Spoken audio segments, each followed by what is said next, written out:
Dogs ಸಮಸ್ಯೆ ಭಾಳ ಹೆಚ್ಚಾಗಿದೆ ಸಿಟಿದಲ್ಲಿ. ಮೊನ್ನೆನೂ ಒಂದು ಆಜಾದ್ ನಗರದಲ್ಲೇ ಒಂದು ಸಣ್ಣ ಮಕ್ಕಳಿಗೆ ಅದು 3-4 ಡಾಗ್ಸ್ ಕೂಡ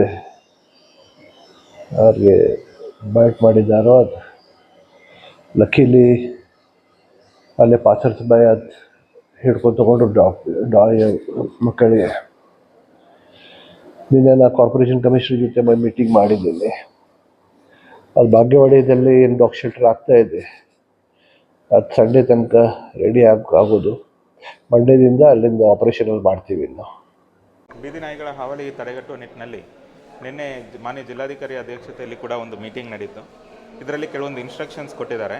ಏನು area wise feeding zones identify ಮಾಡಬೇಕಾಗತ್ತೆ, ಏನು ಶೆಲ್ಟರ್ ಹೋಮ್ಸ್ ಬಿಲ್ಡ್ ಮಾಡಬೇಕಾಗತ್ತೆ, ಆಮೇಲೆ ಈ ಬಗ್ಗೆ ಏನೋ ಒಂದು ಆಪ್ರೇಷನ್ ಮತ್ತು ಏನು ನಾಯಿಗಳಿಗೆ ಚಿಕಿತ್ಸೆ ಮಾಡಬೇಕು, ಅವ್ರಿಗೆ ಔಷಧಿ ಕೊಡಬೇಕು, ಆ ಒಂದು ನಿಟ್ಟಿನಲ್ಲೂ ಕೂಡ ಕಾರ್ಪೊರೇಷನ್ ಪ್ರವೃತ್ತಿ ಆಗಬೇಕಾಗತ್ತೆ.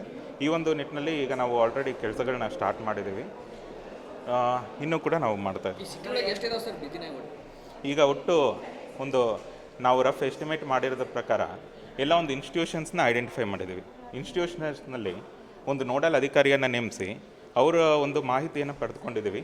ಒಟ್ಟು ಒಂದು 2,000 ನಾಯಿಗಳು ಐಡೆಂಟಿಫೈ ಆಗಿದೆ.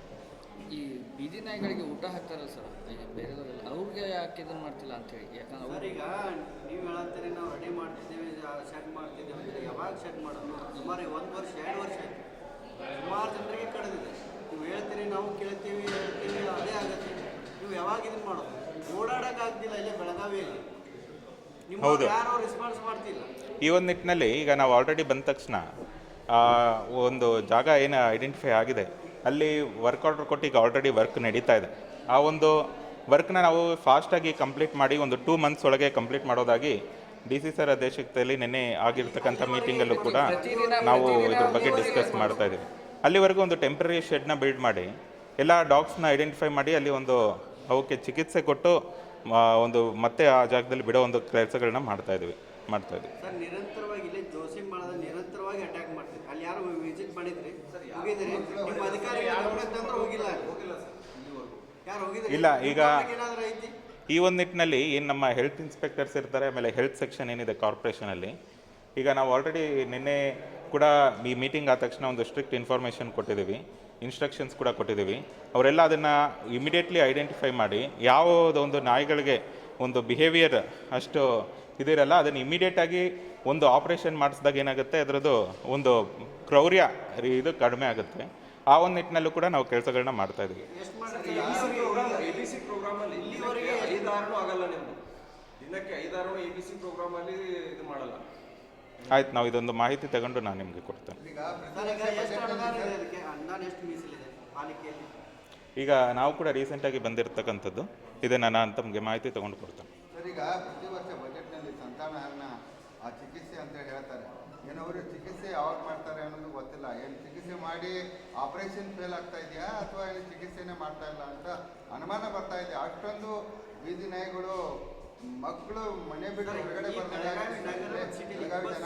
ಕಳೆದಿದ್ದಾರೆ. ಬೆಳಗಾವಿ ಸಿಟಿ ಜಿಲ್ಲೆ 20,000 ಜನರಿಗೆ ಸಾಮಾನ್ಯ ಅಲ್ಲ. ಆಯಿತು, ಇದನ್ನು ನಾನು ನಿಮಗೆ ಅಂಕಿಅಂಶಗಳನ್ನ ಆಮೇಲೆ ಮತ್ತೆ ಕೊಡ್ತೇವೆ. ಅಲ್ಲೇನು ಫುಡ್ ಹಾಕ್ತಾರಲ್ಲ ಸರ್, ಅವ್ರ ಜೀವ ಬೆದರಿಕೆ ಆಗ್ತಾರೆ. ಬೇರೆದವ್ರಿಗೆ ಪ್ರಶ್ನೆ ಮಾಡಿದ್ರೆ ನೀವು ಯಾಕೆ ಫುಡ್ ಹಾಕ್ತೀರಿ ಅಂತ ಕೇಳಿದ್ರೆ ಅವರೇ ಜೀವ ಬೆದರಿಕೆ ಆಗ್ತಾರೆ. ಇದೆಲ್ಲ ನಿಮ್ಮ ಅಧಿಕಾರಿಗಳಿಗೆ ಗೊತ್ತಿದ್ರು ಯಾರೋ ಹಾಗೆ ಅದಕ್ಕೆ ಆ ಒಂದು ನಿಟ್ಟಿನಲ್ಲೇ ಕೂಡ ಈಗ ಏನಂದರೆ ಒಂದು ಫೀಡಿಂಗ್ ಝೋನ್ಸ್ ಯಾಕೆ ನಾವು ಐಡೆಂಟಿಫೈ ಮಾಡ್ತೀವಿ ಅಂದರೆ ಡೆಸಿಗ್ನೇಟೆಡ್ ಫೀಡಿಂಗ್ ಝೋನ್ಸ್ ಮಾಡಿ ಬಿಟ್ಟಾಗ ಏನಾಗುತ್ತೆ, ಅಲ್ಲಿ ಆ ನಾಯಿಗಳಿಗೆ ಆ ಒಂದು ಜಾಗದಲ್ಲಿ ಮಾತ್ರ ಫುಡ್ ಸಿಗುತ್ತೆ ಅನ್ನೋದು ಅವ್ರಿಗೆ ಗೊತ್ತಾಗುತ್ತೆ. ಈಗ ಬೇರೆ ಜನರಲ್ ಆಗಿ ಏನಾಗ್ತದೆ, ಬೇರೆ ಕಡೆ ಎಲ್ಲ ಕಡೆ ಓಡಾಡಿಕೊಂಡು ಎಲ್ಲ ಸಿಕ್ಕ ಜಾಗಗಳಲ್ಲಿ ಫುಡ್ ಹಾಕುವಾಗ ಏನಾಗುತ್ತೆ, ಅದೊಂದು ಪ್ಯಾಟ್ರನ್ ತಪ್ಪೋಗುತ್ತೆ.